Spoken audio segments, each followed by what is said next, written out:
করলে ভালো হইতা বরং গোটে কেবিন ভিতরে কর। সার কিন্তু কহিলে যে সঙ্গীতটা হচ্ছে সাধনা, সাধনা পাই কেবে যদি তোমার সুযোগ হব রঘুরাজপুর গাঁকু যাব। গুরু কেଳୁଚରଣ ମହାପାତ୍ର যে ওড়িশি নৃত্য গুরু, ତାଙ୍କ ଗାଁରେ ଯେଉଁମାନେ ଗୋଟି ପୁଅ ଡ୍ୟାନ୍ସ ଦେଖିଛ କେବେ କି? ଯଦି ହବ ଆମେ ପ୍ରୋଜେକ୍ଟରରେ ବିଭିନ୍ନ ପ୍ରକାର ବାଦ୍ୟଯନ୍ତ୍ର ବିଷୟରେ ଗୋଟେ ଓରିଏଣ୍ଟେସନ କରିବା ହେଲା। ଗୋଟି ପୁଅ ଡ୍ୟାନ୍ସରେ ଝିଅ ପୁଅମାନେ ହିଁ ଝିଅ ହୁଅନ୍ତି, ବୁଝୁଛନ୍ତି କି ନାହିଁ? ଏବଂ ସେମାନେ ତାଙ୍କ ପିଲାବେଳୁ ତାଙ୍କୁ ଯାଆନ୍ତି ସେଇଠି ଗୁରୁ ଗୃହରେ ରହିବେ, ଘରକୁ ଆସିପାରିବେନି। ଯିଏ ଗୋଟି ପୁଅ ଡ୍ୟାନ୍ସ କରିବ ସେ ପାଖ ସ୍କୁଲରେ ନାଁ ଲେଖେଇବ, କେବଳ ପରୀକ୍ଷା ଦେବା ପାଇଁ ଯିବ, ନୁହେଁ କି ସାର୍? ନହେଲେ ସେଇଠି ହିଁ ରହିକି ଗୁରୁ ଗୃହରେ ଗୋଟି ପୁଅ ଡ୍ୟାନ୍ସ କରିବା। ଆଉ ସାର୍ ଯେଟା କହିଲେ, ମୁଁ କାଲି ଗୋଟେ ଏପିସୋଡ ଦେଖିଥିଲି ତାନସେନ ଆଉ ହରିଦାସ। ଆକବର କହୁଛନ୍ତି ତାନସେନ ତମେ ତ ବହୁତ ଭଲ ସଙ୍ଗୀତ ସାଧକ, ହରିଦାସ ପରି କାହିଁକି ନୁହଁ? ସେ କହିଲେ ହରିଦାସ କୃଷ୍ଣଙ୍କ ପାଇଁ ଗାଉଛନ୍ତି, ମୁଁ ଆପଣଙ୍କ ପାଇଁ ଗାଉଛି ଯାହା ବନା, ବୁଝୁଛ କି ନାହିଁ? ତେଣୁ ଏଇ ଯୋଉ କହିବାର ଅର୍ଥ ହେଉଛି ଯେ ପ୍ରକୃତରେ ସଙ୍ଗୀତ ସାଧନା କରିବ ଆଉ ଏଇ ଗ୍ରାମୀଣ ପରିବେଶରେ ହିଁ ହବ। ଯେତେ ବଡ଼ ବଡ଼ ଲୋକ ସବୁ ଗ୍ରାମୀଣ ପରିବେଶରେ। ଆଉ ତମମାନେ ଜାଣିକି ଖୁସି ହବ, ମୁଁ ଚାହିଁବି ଅନୁରୋଧ କରିବି ପରେଶ ବାବୁଙ୍କୁ, ଆପଣ ତମମାନଙ୍କର ନୃତ୍ୟ ସଙ୍ଗୀତ ଯେଉଁ ରୁମ୍ରେ ଯେଉଁମାନେ ନୃତ୍ୟ ସଙ୍ଗୀତର ଭଲ ଭଲ ଗୁରୁ, ତାଙ୍କର ମାନେ ଯେଉଁମାନେ ପ୍ରସିଦ୍ଧି ଲାଭ କରିଛନ୍ତି, ତାଙ୍କର ବାଦ୍ୟଯନ୍ତ୍ର ସହିତ ହଉ କି ତାଙ୍କର ଗାଇକି ଗାଉଥିବା ବେଳେ କିଛି ଫଟୋ ସେଠି ଦିଅ, ସେମାନଙ୍କୁ ଜାଣ, ବୁଝୁଛ କି ନାହିଁ? ତମମାନେ ଆଉ ଗୋଟେ ଗର୍ବ ଅନୁଭବ କରିବ, ଝିଅ ପିଲାମାନେ ଯେହେତୁ ଅଧିକ ଅଛ। ଓଡ଼ିଶାର ଜଣେ ଅଛନ୍ତି, ତାଙ୍କ ନାଁ ହେଉଛି ଆମର ସୁନନ୍ଦା ପଟ୍ଟନାୟକ। ସୁନନ୍ଦା ପଟ୍ଟନାୟକ ଯିଏ ଜୀବନ ଯାକ ଅବିବାହିତ ରହିଗଲେ ଲତା ମଙ୍ଗେଶକର ଭଳିଆ, ତାଙ୍କୁ ଓଡ଼ିଶାରେ ଜାଗା ମିଳିଲାନି, ସେ କଲିକତାରେ ଯାଇକି ସାଧନା କଲେ। ସେ ହେଉଛନ୍ତି ଭାରତ ବର୍ଷର ଏକମାତ୍ର ମହିଳା ଗାୟିକା ଯିଏକି ଗୋଟେ ରାଗ ତିଆରି କରିଥିଲେ।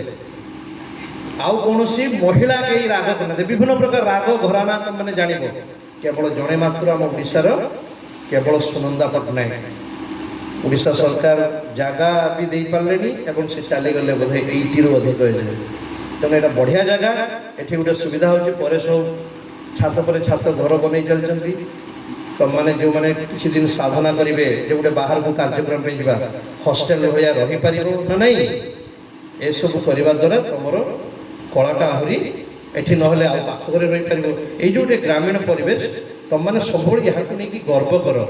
ମୁଁ ବମ୍ବେ ଯାଏଁ ଯାଇଥିଲି, ବର୍ତ୍ତମାନ ବମ୍ବେରୁ ଆସିଲି ଭୁବନେଶ୍ୱର, ଭୁବନେଶ୍ୱରରୁ ଆସିଲି ବାଲେଶ୍ୱର, ବାଲେଶ୍ୱରରୁ ଏବେ ମୁଁ ଯାଇକି ଶିମିଳିପାଳରେ ରହୁଛି। ଏ ବନ୍ୟା ବାତ୍ୟା ପାଇଁ ଅଞ୍ଚଳକୁ ଆସିଛି। ଗାଁ ଅଞ୍ଚଳ ଭଲ ଅକ୍ସିଜେନ୍ ପାଇବ, ଭଲ ପାଣି ପାଇବ, ଭଲ ଖାଦ୍ୟ ପାଇବ, ମନ ଶୁଦ୍ଧ ରହିଲେ ସାତ୍ତ୍ୱିକ ଜିନିଷରେ ରୁଚି ବଢ଼ିବ। ଆଉ ବିଶେଷ କିଛି କହିବି ନାହିଁ।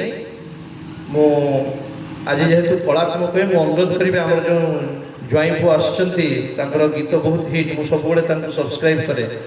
ତେଣୁ ଏବେ ଆଉ ଭାଷଣ ନ ଦେଇକି ଆଉ ଯେଉଁମାନେ ରହିବେ ପରବର୍ତ୍ତୀ ବକ୍ତା କିଛି ଗୋଟେ କଳାତ୍ମକ ଜିନିଷ କରିବେ, ମୁଁ ବି ଗୋଟେ ଛୋଟିଆ ଗୀତଟେ ଗାଇଦେବି ହେଲା। ତମେ ମୋ ସାଙ୍ଗରେ ଗାଇବ ନା? ଆଜ୍ଞା ସାର୍, ଆଜ୍ଞା ସାର୍। ଗୀତଟା ହେଉଛି ନୌଜୱାନ ଆଓ ରେ। ମୋର ଗଳା ବିଶେଷ ଭଲ ନାହିଁ, ମୁଁ ଏମିତି ଖୁସିରେ ଗାଇଦେବି ହେଲା। ମୋ ସହିତ ଗାଇବ। नौजवान आओ रे नौजवान गाओ रे, नौजवान आओ रे नौजवान गाओ रे। ये कौन ये उत्साह नहीं है? नौजवान आओ रे नौजवान गाओ रे, नौजवान आओ रे नौजवान गाओ रे। लो कदम मिलाओ रे, लो कदम बढ़ाओ रे, लो कदम मिलाओ रे, लो कदम बढ़ाओ रे। नौजवान आओ रे नौजवान गाओ रे, नौजवान आओ रे नौजवान गाओ रे। ये वतन के नौजवान इस चमन के बागवान, ये वतन का नौजवान इस वतन के नौजवान, ये वतन के नौजवान इस चमन के बागवान, ये वतन के नौजवान इस चमन के बागवान, एक साथ बढ़ चलो मुश्किलों से लड़ चलो, एक साथ बढ़ चलो मुश्किलों से चढ़ चलो।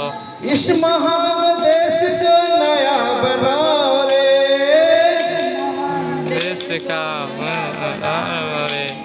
नौजवान आओ रे नौजवान गाओ रे, आओ रे नौजवान गाओ रे। देश की ताकत, देश की इज्जत, हम सब बच्चे। এই ସବୁ ସାମୂହିକ ଗୀତ ଏଗୁଡ଼ା କୁହାଯାଏ ହେଲା। ଏବେ ତମେ ନିଜର ସାଧନଟା ହଉଛି ଗୋଟେ ସ୍ୱାର୍ଥପର ମନୋଭାବ, ବୁଝଛ କି ନାହିଁ? ଯେତେବେଳେ ସାମୂହିକ ଗୀତ ବି ଗାଇବ ସେତେବେଳେ ସଂଗଠନ ତିଆରି ହେବ, ତମମାନଙ୍କର ବି ସଂଗଠନ ତିଆରି ହେବ, ସେ ପ୍ରତି ବି ତମମାନେ ଗୁରୁତ୍ୱ ଦେବ। ଧନ୍ୟବାଦ। ଏଇଠି ରହୁଛି ଟିକେ ଲମ୍ବା।